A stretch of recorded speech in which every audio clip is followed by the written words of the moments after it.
Hi everyone, welcome to EPG Pathshala. Today we are going to speak about the paper crime prevention, and the model which is we are going to discuss is crime disorder reduction techniques. So let us begin with first the learning outcomes. To make the learners understand the crime and disorder reduction techniques, and to make the learners understand various crime and disorder reduction techniques, to acquaint learners about the crime and disorder followed by the reduction techniques. Now let us discuss with respect to the main the topic that's of crime and disorder reduction techniques. So let us begin with the introduction. Criminology is the body of knowledge regarding crime and delinquency as a social phenomena. As we know very well that this crime is a phenomena, it includes within its scope the process of making laws, breaking laws and reacting to the breaking of laws. These processes are the aspects of the somewhat unified sequence of interaction. Certain actions are regarded as undesirable or defined by the political society as crimes. In spite of this definition, some people persist in the behavior and thus commit crimes. The political society then reacts by punishment, intervention and prevention. This sequence of interactions is the subject matter of criminology. As we have seen, this has been quoted by Edwin S. Sutherland. The process of making laws is being dealt by the elected representative of a country in the assembly by considering the opinion from the experts of the field, which defines both process of breaking laws as well as the process of reaction to it. Those breaking of laws are nothing but the crimes, and reactions are in the form of punishment, along with various preventive measures as well are the subject matter of criminology. Criminology, crime being a social phenomena, it is been evident that it presents in every society from time immemorial. Hence, the crime is part of every society. Similarly, each and every society has its own method of tackling and reduction techniques to those crimes. As society develops, those methods of reduction has also been changed.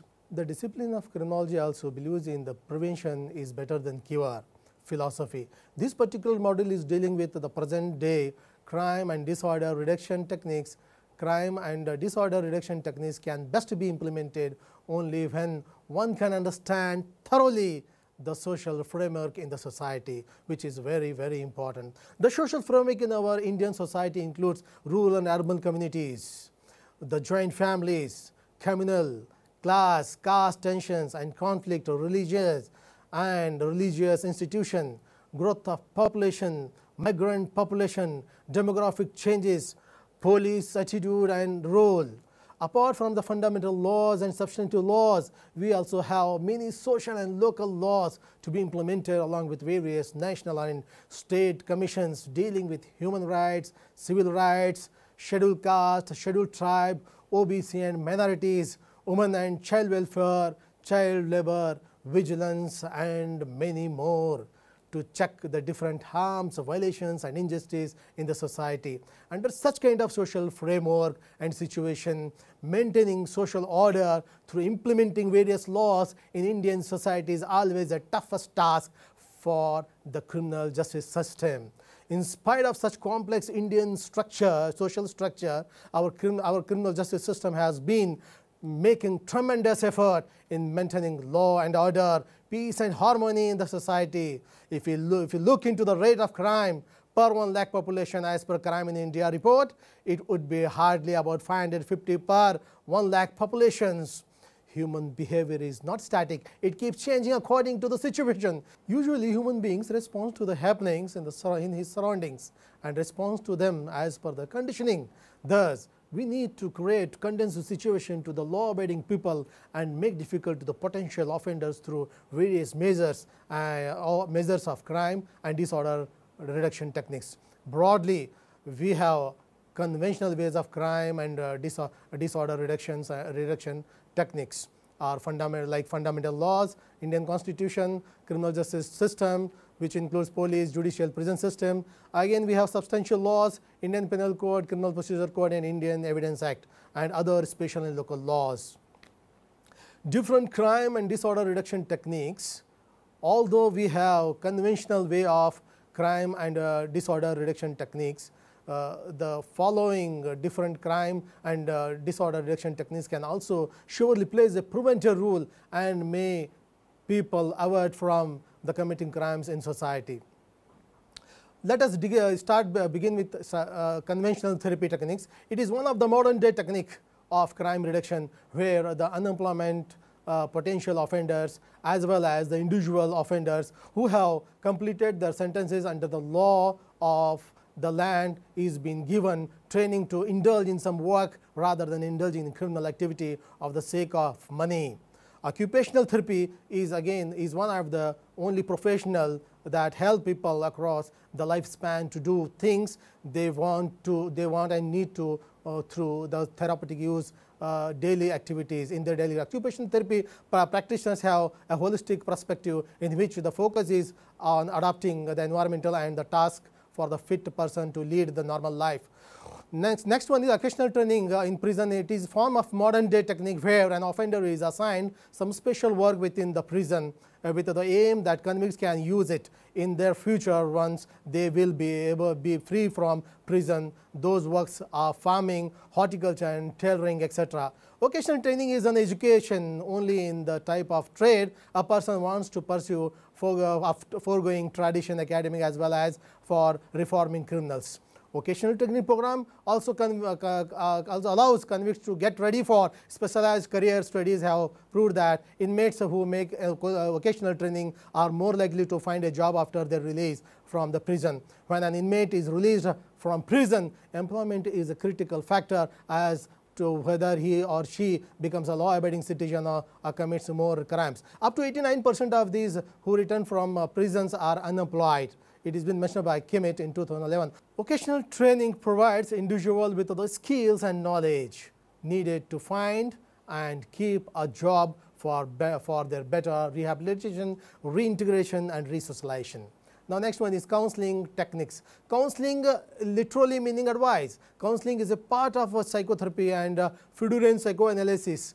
Earlier, counseling was a branch of clinical psychology and was only used to ease mental illness. But today, its use and applications has been very widespread, very vast, and more specialized. Counseling is a relationship between the counselor and the counselee or the counselor and the client, characterized by trust and openness in an individual or small groups relationship. Here, the client is helped to work through his or her interpersonal problems, emotions, crises, blockings, or guilt feelings. Today, the more common areas of the counselings are school counseling, vocational counselings, career counselings, interview counselings, workplace counselings, marriage counselings, health counselings, family and material counselings, counseling for particularly delinquent and criminals, and most importantly, counseling for mentally depressed persons. Delinquents and criminals are said to be mentally sick persons who show deviant behavior due to social, environmental, psychological causes. Being incapable of reacting in a normal way to provocations, frustrations, and happenings of day-to-day life, they react in a maladaptive manner. Criminals may also be normal individuals, since all criminals may not be mentally sick after being branded as a criminals for his antisocial and illegal activities. He feels terribly depressed and dejected. Now, fourth one is, let us discuss with play therapy techniques. It is a form of behavior correctional techniques usually concerned for the child behavior which we can apply to the juvenile delinquents.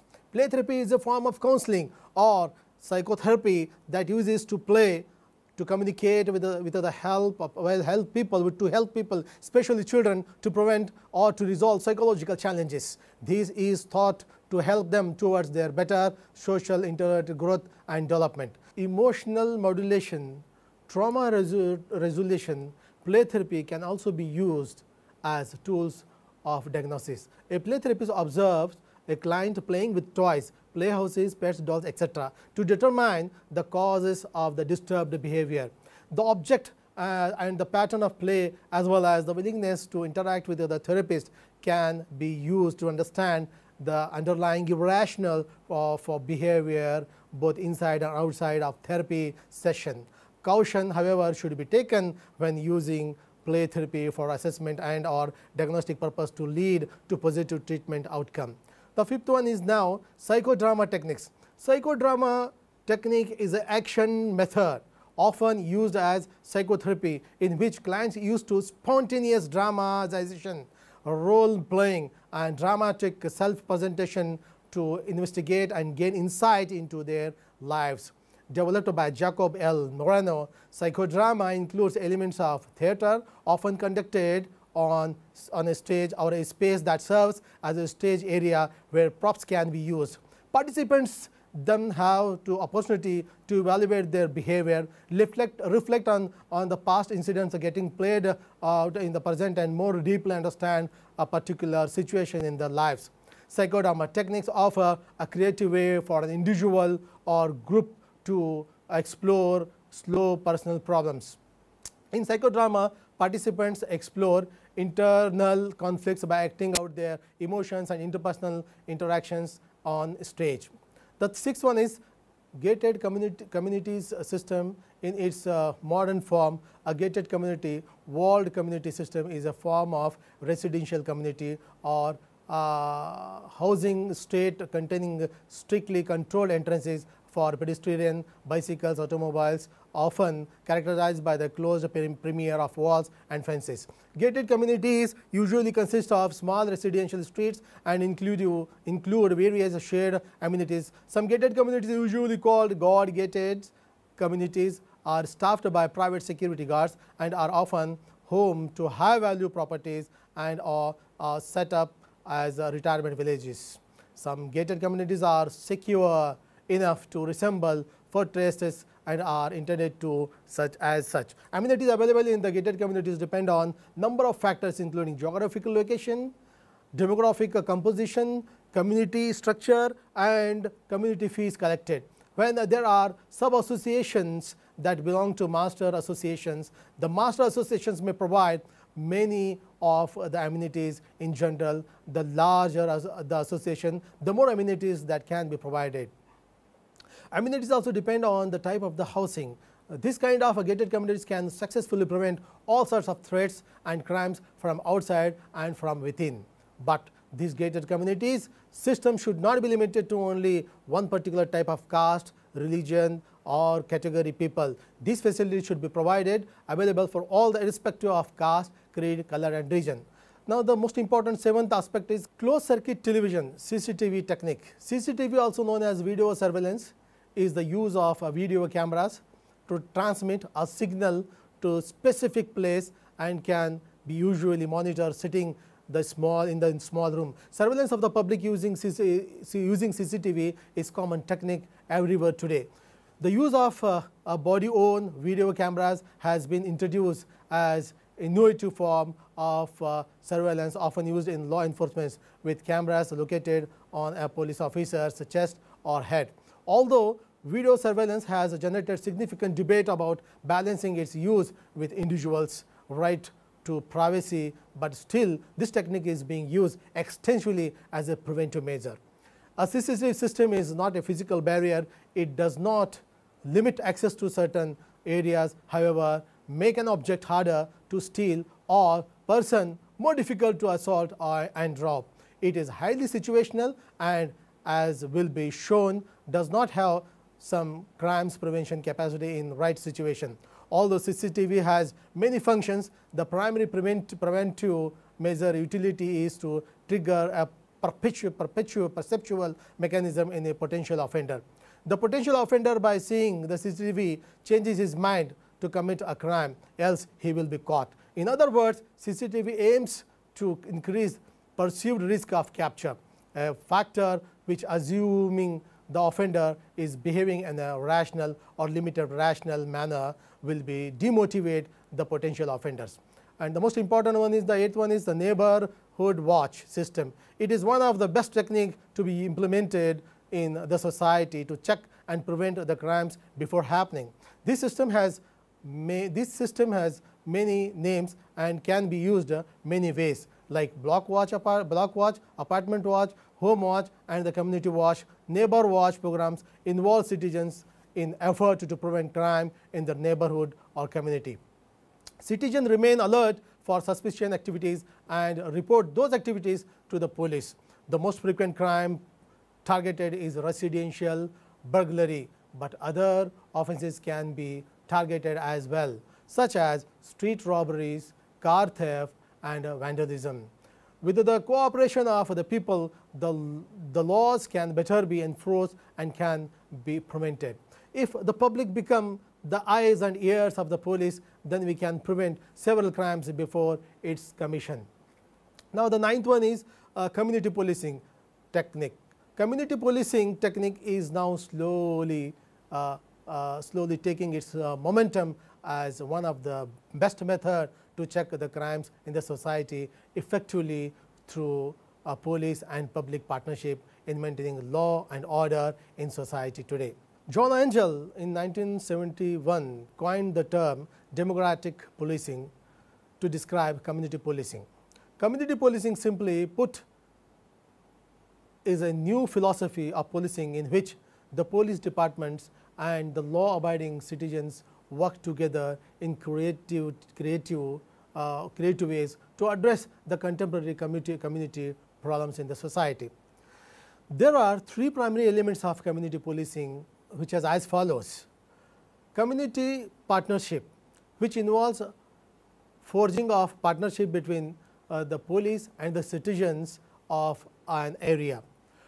Next one is problem solving, which involves identification and redressal of the problems that gives rise to crime and disorder.